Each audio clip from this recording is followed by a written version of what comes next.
आज की कहानी है एक दिमागी जंग की। एक तरफ है एक चालाक किसान और दूसरी तरफ एक लालची जमींदार। चलिए देखते हैं कि इस खेल में अक्ल बड़ी होती है या भैंस। तो चलिए मिलते हैं इस कहानी के दो धुरंधरों से। पहले हैं भोला राम, नाम से भले ही भोले हों पर दिमाग से बहुत तेज, एक गरीब किसान। और उनके सामने है जगन्नाथ, इलाके का सबसे बड़ा, सबसे लालची और हाँ, सबसे कंजूस जमींदार। कहानी की शुरुआत होती है भोला राम के एक बड़े ही हिम्मत वाले फैसले से। वो साफ साफ कह देता है कि अपनी फसल उस लालची जगन्नाथ को तो बिल्कुल नहीं बेचेगा। और बस यहीं से शुरू होता है उसका पहला दांव। इसके लिए वो बाजार से दो बिल्कुल एक जैसी दिखने वाली लोमड़ियां खरीद लाता है। तो अब जरा इस पहली चाल की कारीगरी देखिए। भोला राम क्या करता है, वो जगन्नाथ के सामने अपनी एक लोमड़ी को भेजता है और कहता है, जा मेरे लिए एक बढ़िया मुर्गी लेकर आ। अगले दिन जब जमींदार दावत पर पहुंचता है तो भोला राम उसके सामने गर्मागर्म पका हुआ चिकन रख देता है और फिर कमरे के कोने में बंधी दूसरी लोमड़ी को ऐसे बाहर लाता है जैसे कि वही जादुई लोमड़ी शिकार करके लौटी हो। बस ये देखते ही जगन्नाथ का लालच तो आसमान छूने लगता है। और देखिए, लालच इंसान को कैसे अंधा बना देता है। जगन्नाथ को कुछ सूझ ही नहीं रहा था। वो तो बस उस लोमड़ी को पाना चाहता था। उसने तुरंत आवाज लगाई, मुझे ये जादुई लोमड़ी चाहिए, इसके लिए मैं 1000 सोने की मुद्राएं दूंगा। पर भोला राम तो भोला राम था। उसे पता था कि जमींदार की कमजोरी क्या है। उसने थोड़ा नानुकुर किया, एक भोला सा चेहरा बनाया और सौदा पक्का हुआ पूरे 1500 मुद्राओं ने। और जगन्नाथ वो तो खुशी खुशी मान भी गया।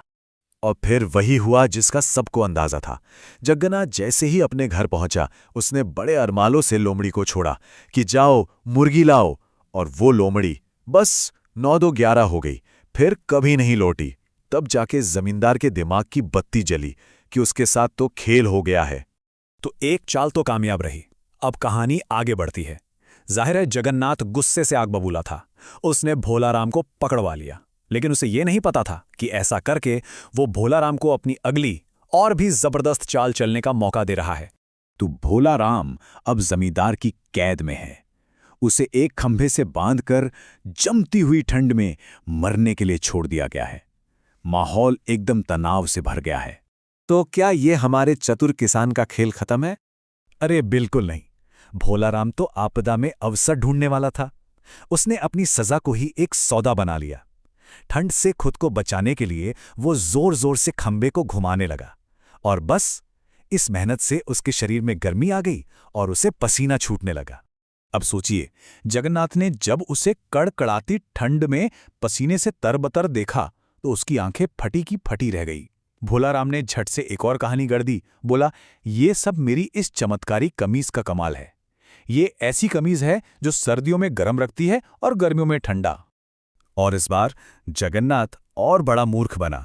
उसने इस जादुई कमीज के लिए पूरे 2000 मुद्राएं दे दी।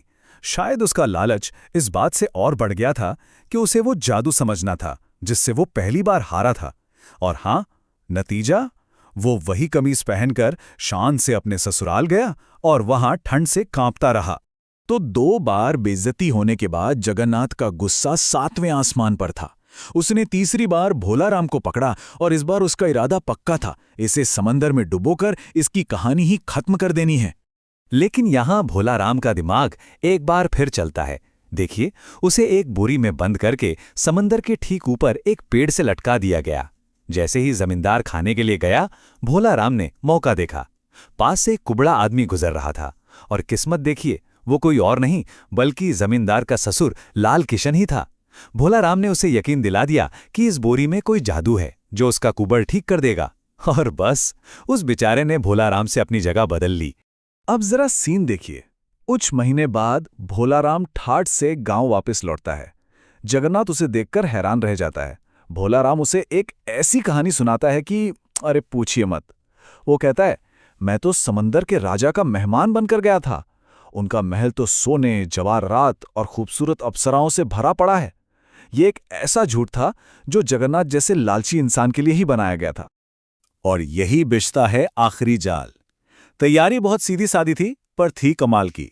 भोला राम ने 2 नावें बनवाईं, एक अपने लिए मजबूत लकड़ी की और दूसरी जगन्नाथ के लिए जो नाजुक कच्ची मिट्टी की बनी थी। भोलाराम अपनी नाव पर चप्पू मारकर एक मंत्र पढ़ने का नाटक करता है और कहता है कि इससे समंदर के देवता आएंगे। अब जगन्नाथ तो ठहरा अधीर। उसे लगा कि उसकी नाव पर जोर से मारने से ज्यादा असर होगा, ज्यादा आवाज होगी। बस उसने पूरी ताकत से अपनी मिट्टी की नाव पर चप्पू दे मारा और नाव के टुकड़े टुकड़े हो गए और वो उसके साथ ही समंदर में डूब गया। तो इस तरह ये चालबाज की एक शानदार जीत थी। एक तरफ भोलाराम की आखिरी फतह और दूसरी तरफ लालची जमींदार का दुखद अंत। तो चलिए हिसाब लगाते हैं कि जगन्नाथ को अपने लालच की क्या कीमत चुकानी पड़ी। उसने अपनी इज्जत गंवाई, 3500 मुद्राएं गंवाईं, अपना ससुर खो दिया और आखिर में अपनी जान भी गंवा बैठा। सच ही है, जो सब कुछ पाने की कोशिश करता है वो आखिर में सब कुछ खो देता है। और ये कहानी हमें एक बड़े सवाल के साथ छोड़ जाती है। क्या भोलाराम एक हीरो था जो जुल्म के खिलाफ लड़ रहा था, या वो बस एक बहुत ही शातिर धोखेबाज था? उसकी चालाकी और कह सकते हैं उसकी क्रूरता के बारे में सोचना वाकई एक दिलचस्प बात है।